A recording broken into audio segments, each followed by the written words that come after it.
My stepmother told 200 guests I'd been dishonorably discharged, while the colonel whose life I saved stood 10 feet behind her. That is the sentence I will carry for the rest of my life. Not because it was the worst thing Diane Calloway ever did to me, but because it was the last. My name is Megan Calloway. I'm 41 years old. I served 16 years in the United States Army as a 6-8W, combat medic specialist, 3 combat deployments, 2 theaters. I have a silver star in a drawer in my apartment and 2 crooked fingers on my left hand that ache every time the temperature drops below 50 degrees. And on a late October evening in Fairfax, Virginia, I stood in a ballroom at Briarwood Country Club and listened to my stepmother tell 200 people that I was a fraud, a washout, and a disgrace to the uniform. While a man I'd kept alive for 9 hours in a collapsed field hospital in Mosul stood 10 feet behind her, holding a glass of water and the truth in his jacket pocket. But I'm getting ahead of myself. If you've ever been the one in the family they tried to erase, hit that subscribe button. I enlisted in 2002. I was 19. My mother, my real mother, Claire Calloway, had been dead for 10 years by then, ovarian cancer, and the house my father built with her had been redecorated by a woman named Diane Patricia Whitfield, who became Diane Patricia Calloway in 1995 when I was 12, and who spent the next 25 years making sure everyone in Richard Calloway's life understood one thing clearly. The first family was a rough draft. She was the final copy. I didn't leave home for the Army. I left home because there was no home left to leave. The enlistment was just the paperwork that made the departure official. Basic training at Fort Sam Houston, then AIT, then my first duty station, and the world opened up in a way I didn't know a world could open. Not wider exactly, but sharper. Everything had edges. Everything mattered. You learn that fast as a 68W. The snap of latex gloves in a trauma tent means work begins. It means someone is bleeding. It means your hands are the only thing between that person and a flag-draped box on a transport plane. You learn to move before you think. You learn to think while you move. You learn that the copper smell of blood on your hands doesn't fully wash off with soap. It sits in the creases of your knuckles and under your nails, and you smell it on yourself for hours after the patient is stabilized, or the patient is gone, and you just keep working because there is always another patient. I deployed to Iraq in 2005. Operation Iraqi Freedom. I was 22. I came back a sergeant. I deployed to Afghanistan in 2010. Operation Enduring Freedom. I came back a staff sergeant. I deployed to Mosul in 2016. Operation Inherent Resolve. I came back with a silver star and 2 broken fingers and a photograph in my wallet of a 21-year-old kid named Devin Waite, who bled to death 20 minutes before the helicopters arrived, while I held his hand and told him he was going to be fine. I lied to him. That's the part the citation doesn't mention. But the thing the Army gave me, the thing I didn't know I needed until I had it, was a world where what you did mattered more than what someone said about you, where your hands told the truth, even when your mouth stayed shut, where the weight of a full ruck cutting into your shoulders at dawn was its own kind of honesty. You carried what you could carry. You kept moving. You didn't explain yourself to people who weren't there. I learned to live inside that. Maybe too well, because back in Fairfax, Virginia, in the house on Maple Crest Drive that my mother picked out and my father paid off, and Diane redecorated with Pottery Barn and ambition, a different version of my life was taking shape. A version I didn't write. a version I didn't even know about until it was already hardened into family scripture. Diane started small. She always started small. That was her talent. The incremental lie, the quiet edit, the story adjusted just enough that no one noticed the seam.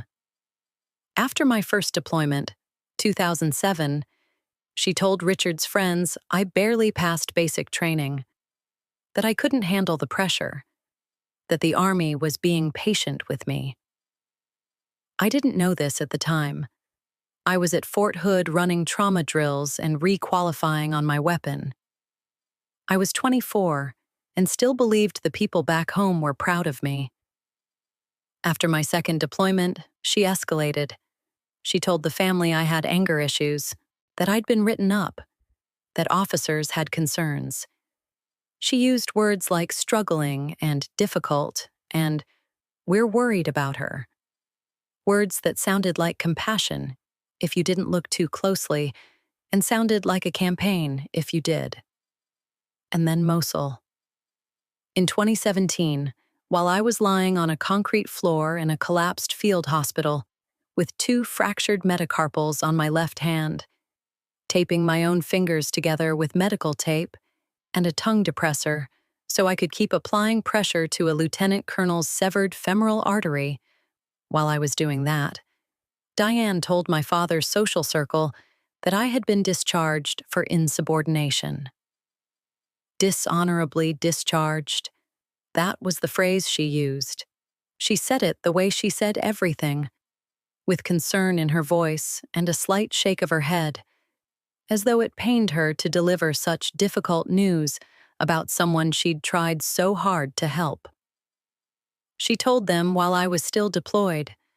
She told them while I was still wearing the uniform, and my father, Richard Allen Calloway, the quietest man I ever knew, the man who taught me to bait a fishhook and who cried at my mother's funeral, and who never once raised his voice in my presence. My father heard it and said nothing. Not because he believed it, not exactly, but because Diane's voice was the one in the room, and mine was 7,000 miles away. And Richard Calloway was a man who survived by not making waves in water someone else controlled. Grief, I would learn, was Diane's best staging tool. I came home in 2019. Honorable discharge, 16 years. I took a job as an emergency department trauma nurse at a regional hospital in Northern Virginia. I tried to see my father. I drove to the house on Maple Crest Drive. I called. I sent letters. Diane controlled access the way she controlled everything, with the appearance of reasonableness and the substance of a locked door. Phone calls went unreturned. Holiday invitations were not extended. When I asked Tyler, my half-brother Diane's son, 13 years younger than me, if I could come for Thanksgiving, he said awkwardly that Mom thought it might be too stressful for Dad. Tyler wasn't cruel. Tyler was 26 and had been raised inside Diane's narrative the way a fish is raised inside water. He didn't know there was anything else. And then there was Richard's 69th birthday, February 2023, his last birthday alive, though none of us knew that yet. I drove 4 hours from Northern Virginia to Fairfax. I brought a card. I brought a box of Arturo Fuente Hemingways, his favorite, the short story size, because he liked to smoke one on the porch after dinner, and he said the short ones meant he didn't feel guilty about finishing them. I parked in the driveway of the house on Maple Crest. I walked up the steps. I rang the bell. Diane answered. She stood in the doorway with one hand on the frame and the other holding a dish towel, and she looked at me the way you look at a solicitor you're about to decline. "He's sleeping," she said. "He doesn't want visitors." It was 4 in the afternoon. I stood there, on the porch, in February, holding the cigars. The air was raw and damp, and the sky was the color of wet newspaper. I could see through the front window that the lights were on in the living room. I could hear the television. "Can you give him these?" I said. She took the box. She didn't look at it. "I'll let him know you stopped by." I left the cigars on the porch because she'd already closed the door. 3 weeks later, Harold Mitchell, a retired Army major, my father's oldest friend, the one man in Richard's orbit Diane couldn't fully control, called me on a Tuesday evening and said almost carefully, "Megan, I want you to know. Your father was awake that day. He asked where you were. Diane told him you canceled."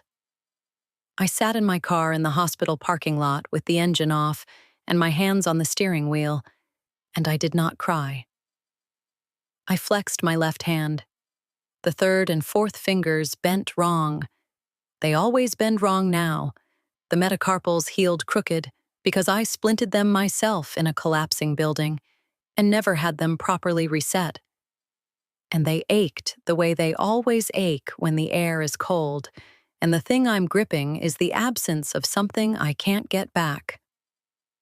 Richard Calloway died of a heart attack 11 months later, age 69. I learned about it from Harold Mitchell, not from Diane, not from Tyler. I attended the funeral. Diane introduced me to mourners as Richard's older daughter. She's had a difficult time. And then she filed paperwork to have me removed as beneficiary on his life insurance policy. $112,000. She forged a notarized letter claiming I had voluntarily relinquished my share. The notarization was executed by a paralegal named Susan Ward, whom Diane paid $400 in cash. That is the woman who organized the memorial. Late October. Briarwood Country Club. 200 guests. A 3-tier vanilla cake with my father's photograph printed on an edible topper. Prime rib carving stations. Glazed salmon. Champagne flutes on silver trays. A raw bar with shrimp cocktail that nobody was eating because it was October and the terrace was cold and the heat lamps glowed orange and did nothing. Richard Calloway would have wanted pulled pork and paper plates and cornhole in the backyard. He would have wanted his fishing buddies and a cooler of beer and someone to tell the story about the time he caught a largemouth bass in his neighbor's pond, using a piece of hot dog as bait. He would not have wanted champagne towers. He would not have wanted Diane's real estate colleagues and charity board friends and country club members circulating through a ballroom with printed programs that listed the Calloway family's accomplishments in descending order of visibility. Tyler's insurance career, Diane's volunteer work, Richard's years at the Postal Service. Small but strong, the program said. That was the phrase Diane used. Small but strong. I was not in the program. I walked through the front entrance at 4:15.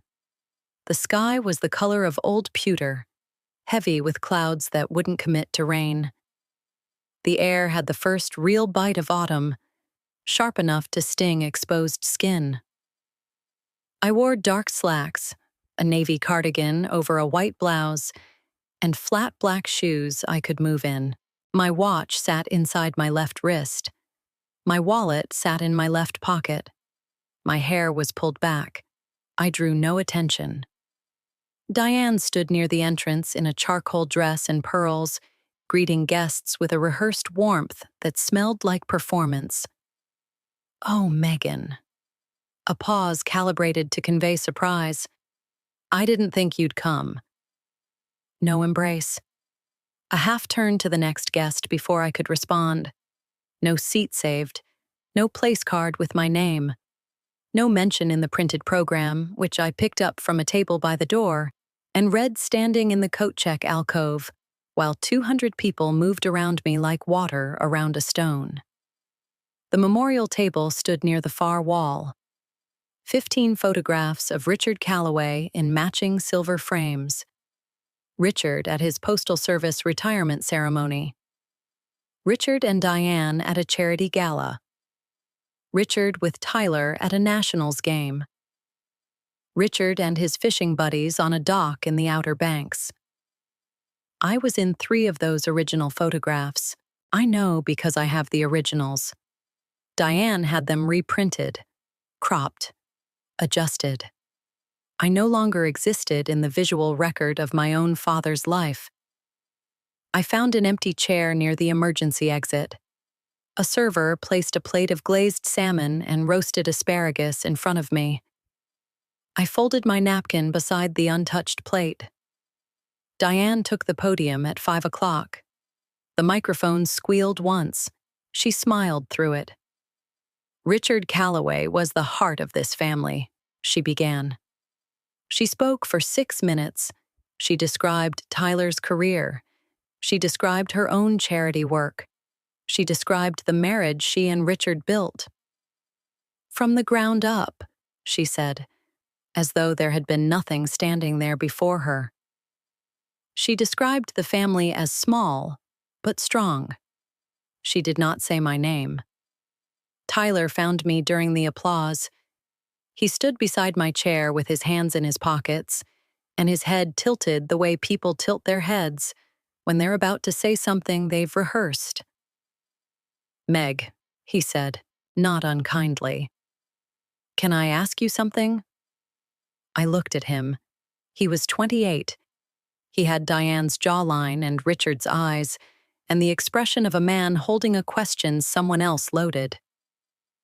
"Mom said you got kicked out for talking back to an officer. Is that true?" The room kept applauding. Diane kept smiling. I looked at my half-brother. This boy I'd held as an infant. This boy I'd taught to ride a bicycle in the driveway of the house on Maple Crest before Diane decided my visits were disruptive, and I understood that he wasn't being cruel. He was repeating what he'd been told since he was a child. Diane hadn't just lied to adults. She had raised her son inside the lie, the way you raise a plant in a pot too small for its roots. He had no idea the shape he'd grown into wasn't the shape he was meant to be. "No," I said. "It isn't." I didn't say more. Not then. What they didn't know, what 200 people sipping champagne in that ballroom couldn't have guessed, was that the woman standing near the emergency exit with an untouched plate had a silver star in a drawer at home and a citation signed by a 2-star general. They didn't know that yet. Diane returned to the microphone. She held up one hand for quiet. The applause died. "I need to address something difficult," she said. Her voice had the practiced tremble of a woman who has rehearsed sincerity until it fits like a glove. "Some of you may have noticed that Richard's older daughter is here tonight. I want to be honest with you, because Richard would have wanted honesty."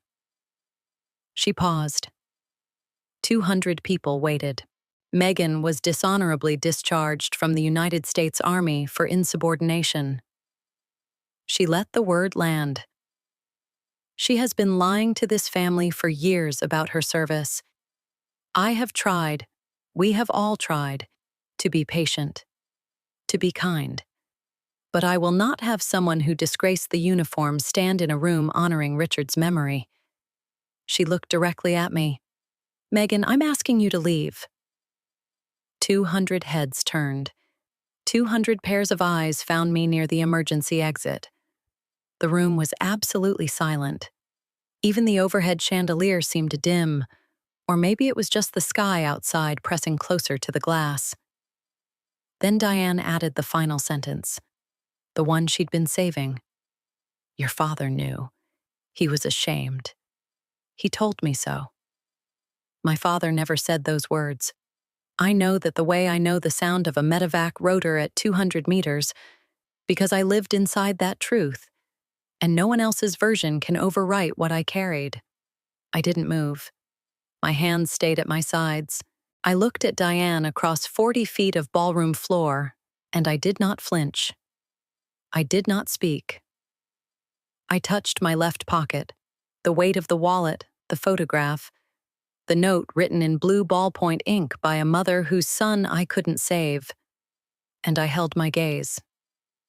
10 feet behind Diane, near the back of the ballroom, a man in a gray sport coat set down his glass of water.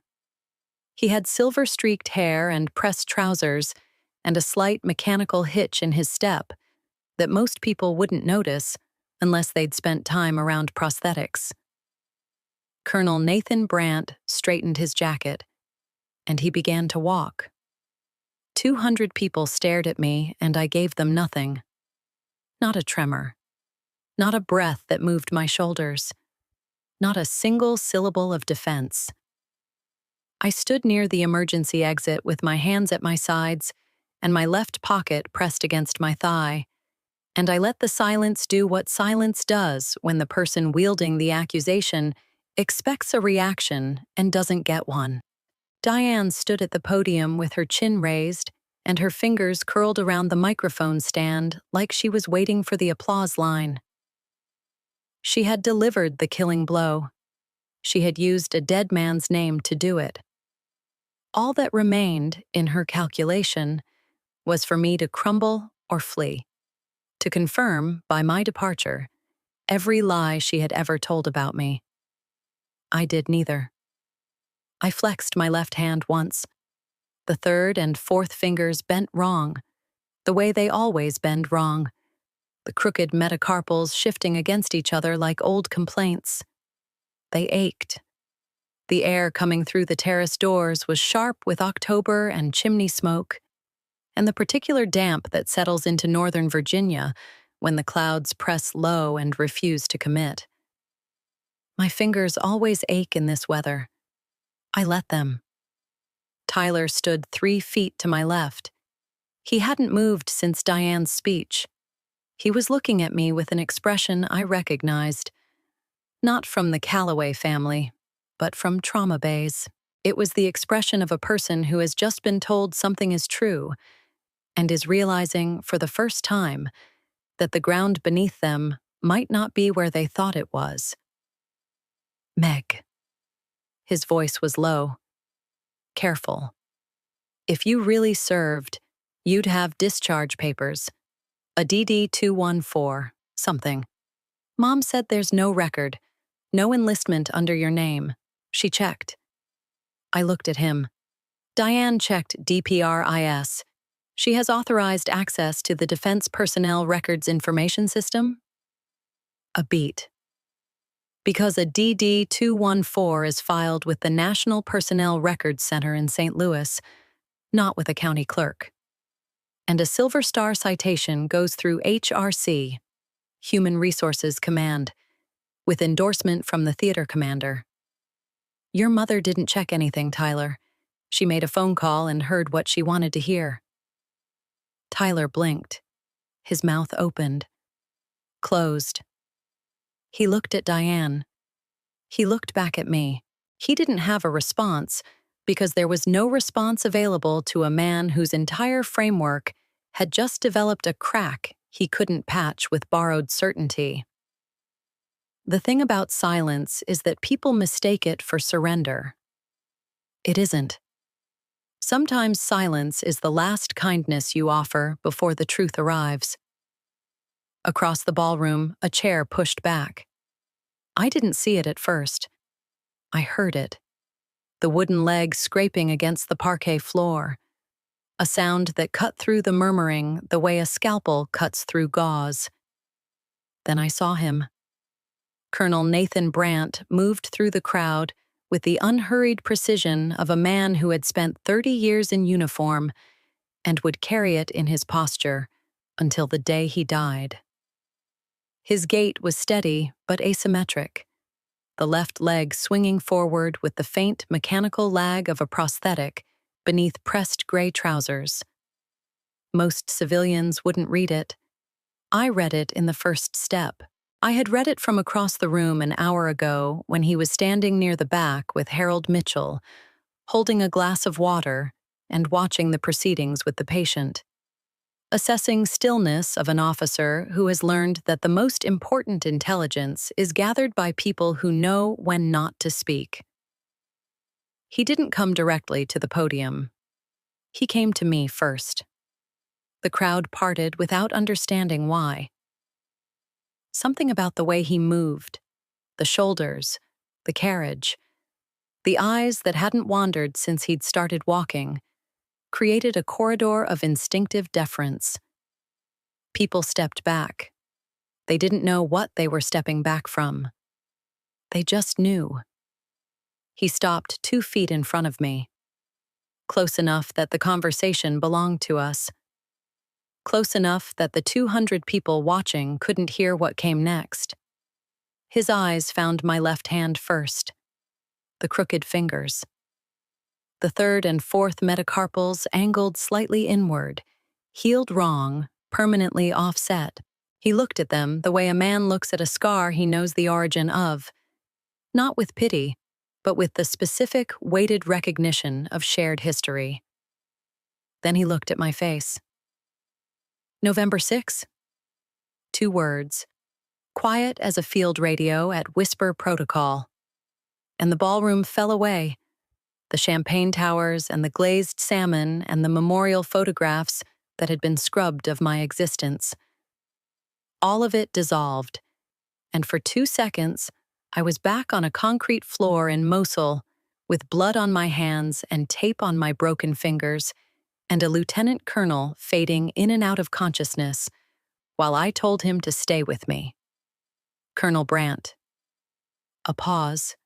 I looked at his left leg, at the crease in his trousers that fell differently on the prosthetic side, at the man who was standing upright in a country club ballroom in Virginia because I had refused to let him die on a concrete floor, 7,000 miles and 7 years away. You kept your leg, I said. He shook his head, just slightly. The corner of his mouth moved, not a smile, something older and heavier than a smile. You kept 3 men breathing with 2 broken fingers and a roll of tape. He reached into the inside pocket of his sport coat. His hand came out holding a single sheet of paper, folded twice, creased from years of being carried. The edges were soft. The folds were permanent. May I? He said. I nodded. Once.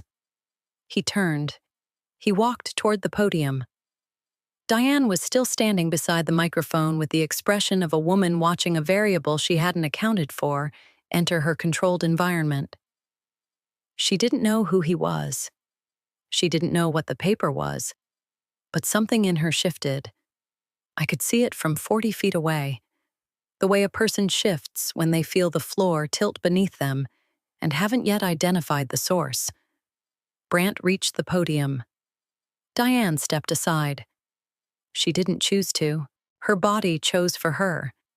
The posture of authority he carried was a language she understood on instinct, even if she couldn't translate it. He positioned himself behind the microphone. He unfolded the paper. He smoothed it flat against the podium surface with both hands. My name is Colonel Nathan Brandt, he said, United States Army. I'm currently stationed at Tradoc, Fort Eustis, Virginia.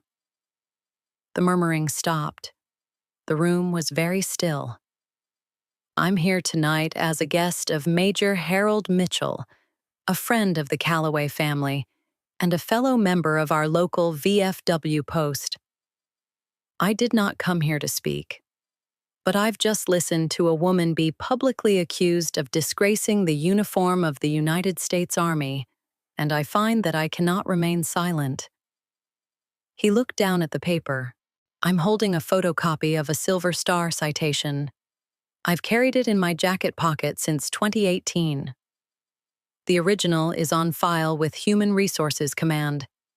I provided written testimony for this award because the Army asked me to describe what happened, and I wanted to make sure the words were right. He began to read. The President of the United States of America, authorized by Act of Congress July 9, 1918, has awarded the Silver Star to Staff Sergeant Megan E. Calloway, 68W, Combat Medic Specialist, for gallantry in action against an enemy of the United States while serving in support of Operation Inherent Resolve, Mosul, Iraq, 2017. The room didn't breathe. On the date of action, a mortar strike collapsed the field hospital at a forward operating base. Staff Sergeant Calloway, the senior medic on duty, provided continuous trauma care to 3 critically wounded soldiers for approximately 9 hours in a partially collapsed structure with limited medical supplies. Despite sustaining fractures to the 3rd and 4th metacarpal bones of her left hand, Staff Sergeant Calloway applied improvised pressure tourniquets, managed hemorrhage control, and maintained radio communication with extraction teams under her call sign, November 6. Her actions directly preserved the lives of 2 soldiers, including a lieutenant colonel who sustained an amputation below the left knee. Brant paused. He looked up from the paper. He looked at me. That lieutenant colonel was me. Silence. The kind that doesn't exist in a room of 200 people. The kind that has to be manufactured by the simultaneous, collective cessation of every sound a human body makes. No clink of silverware, no rustle of fabric, no whispered aside. The clink of silverware stopped. Even the catering staff froze mid-step, a tray of shrimp cocktails suspended between 2 tables like time itself had reconsidered. Brant folded the citation. He placed it on the podium. He straightened, and from behind the microphone in front of every guest Diane had assembled to honor the memory of the man whose daughter she had spent 25 years erasing, Colonel Nathan Brant raised his right hand to his brow and held it. Crisp, formal, sustained, not to Diane, not to Tyler, not to the 200 guests, to me. Near the back of the room, Harold Mitchell stood from his chair. He was 67 years old, and his knees made the decision difficult, but his bearing made it inevitable. He straightened his VFW blazer. He raised his hand. A man I had never met, standing near the bar, gray-haired, wearing a VFW pin on his lapel that I hadn't noticed until that moment, set down his drink. He stood. He saluted. 3 men. 3 salutes, 200 witnesses. And the champagne flute in Diane's right hand tilted forward. The liquid ran over her fingers and down her wrist, and she didn't notice. Her mouth opened. Closed. Opened again. No sound came out. Brant lowered his salute. He stepped back from the podium. His voice was quieter now, but the microphone was still on, and every syllable carried to the back wall of the ballroom. Staff Sergeant Calloway served 16 years in the United States Army. 3 combat deployments. 2 theaters.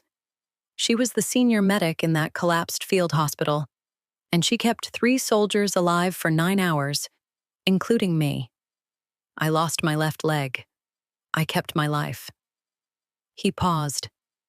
1 soldier, Corporal Devin Waite, age 21, did not survive.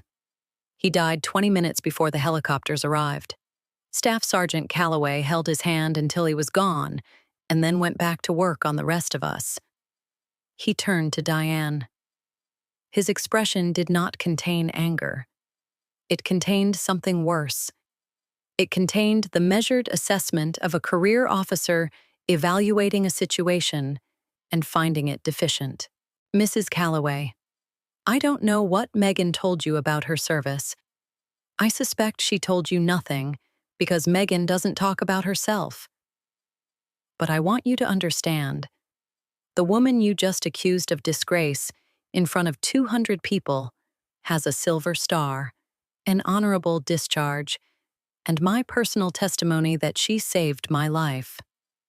And I have carried this citation in my jacket for 6 years because I never wanted to forget the name of the person who refused to let me die. Near the terrace doors, Harold Mitchell had his phone pressed to his ear. He had stepped away during the citation reading. Now he walked toward Diane with the deliberate pace of a man carrying bad news on a short fuse. He stopped beside her. He spoke low, but the microphone was 3 feet away, and the room was silent, and sound carries when no one is breathing. Diane. His voice was flat, professional. I just spoke with the insurance company's fraud department. They traced the notarization. Susan Ward, $400 in cash. A pause. They're filing charges. Diane's head turned toward Mitchell, then toward the room, then toward me. I didn't... Her voice cracked. She never said, I thought she was... She swallowed. Richard told me she was discharged. No one in that room believed her. Not the real estate colleagues studying their plates with sudden, fascinated interest. Not the charity board friends who had already begun calculating their distance from the blast radius. Not the elderly woman near the memorial table, Richard's sister, Margaret, who had pressed her hand to her mouth and not removed it. The champagne glass slipped from Diane's fingers and shattered on the ballroom floor.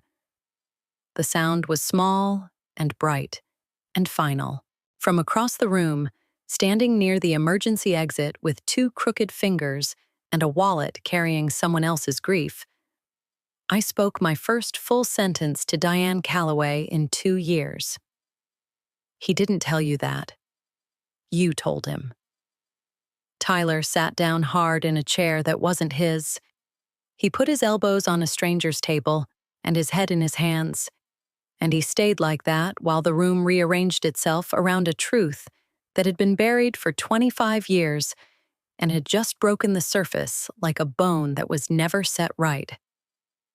The ballroom emptied in stages, the way a body loses heat, the extremities first, then the core. Diane's real estate colleagues left in pairs, gathering coats with the brisk efficiency of people who have decided they were never really here. The charity board friends followed, then the church friends, then the country club members who had attended, because Diane's invitations carried the weight of social obligation, and declining one meant something. Within 20 minutes, the room that had held 200 people held maybe 30. The catering staff began clearing plates with the careful quiet of people, trained to be invisible during difficult moments. The champagne towers stood untouched. The 3-tier cake with my father's photograph printed on the edible topper sat at the center of the dessert table, already beginning to look like an artifact from an event that had ended differently than planned. Diane hadn't moved from the spot where the glass shattered. Someone had swept the shards. She stood on clean floor now, but her shoes were still wet with champagne, and her hands hung at her sides, and her face had the gray, concave look of a structure after the load-bearing wall has been removed. I walked toward her. Not fast. Not slow. The way I walk toward a trauma bay when I already know what I'm going to find. Tyler was still seated at the stranger's table with his head in his hands. He looked up when he heard my shoes on the parquet. His eyes were red.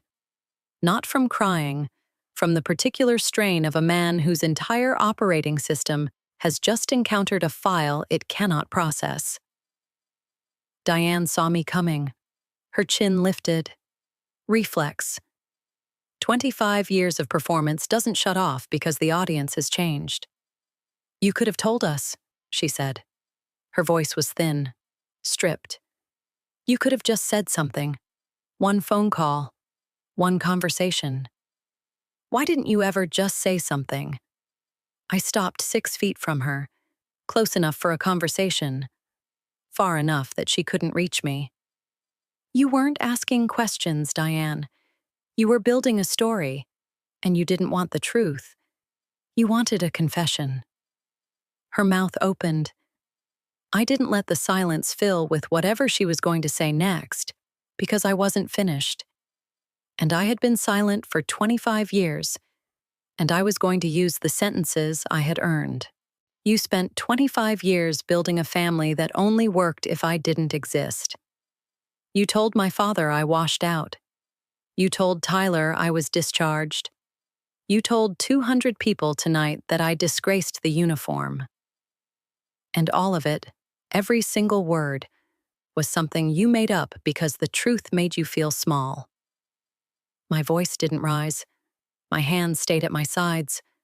I could feel the wallet in my left pocket, the photograph, the note in blue ballpoint ink. I didn't owe you an explanation. I don't owe you one now, but I'll give you this much. I held a 21-year-old kid's hand while he bled to death in a building that was collapsing on top of us, and the last thing he said was, "Tell my mom I tried." That's what I did in the army, Diane. That's what you called a disgrace. Diane swayed. She reached for the edge of the podium and gripped it, and the wood creaked under her fingers. Her mouth moved. No sound came out. Then sound came out. "I didn't know," she whispered. "You didn't want to know. There's a difference so large you could lose a family inside it. And you did." Tyler stood. His chair scraped. He looked at Diane, then at me, then at the memorial table, where 15 photographs of our father sat in silver frames, and not one of them included the daughter who had served 16 years in uniform and held dying soldiers' hands in collapsing buildings, while the woman who replaced her mother told everyone she was a fraud. "Is any of it true?" Tyler said. He wasn't asking me. He was asking Diane. "Any of what you told me, about her, about the discharge, about any of it." Diane didn't answer. Her fingers whitened on the podium edge. "Tyler," I said. He turned. "I won't be at Thanksgiving. Not because of tonight, because I no longer need to stand in a room that asked me to be smaller than I am." I looked at Diane one more time. She looked old. Not the performative elegance of a woman who manages her age with discipline and good lighting. Old in the way people look when the scaffolding comes down and the building behind it was never finished. I turned toward the exit. Colonel Brandt was standing near the coat check alcove. He had been watching, not intervening. Watching the way a man watches a soldier complete a mission, with the specific, weighted respect of someone who knows what the operation cost and will not diminish it by inserting himself into the final steps. He nodded as I passed. A single downward motion of his chin. It wasn't ceremony. It was recognition from one person who understood to another. Harold Mitchell held the door. The October air hit my face like cold water, and I breathed it in. The wet stone and the chimney smoke, and the particular sharpness of a Virginia autumn that cuts clean through everything you're carrying. And I walked to my car in the parking lot, where the leaves had collected in the gutters, and the heat lamps on the terrace glowed orange behind me, and did nothing, and I drove home. The slow rot began within a week. The Fairfax County fraud investigation moved with the methodical, unhurried precision of a system that does not care about social standing. Diane's forged notarization, the document claiming I had voluntarily relinquished my share of my father's $112,000 life insurance policy, was traced to Susan Ward, a paralegal who had accepted $400 in cash, and a story about a daughter who didn't deserve the money.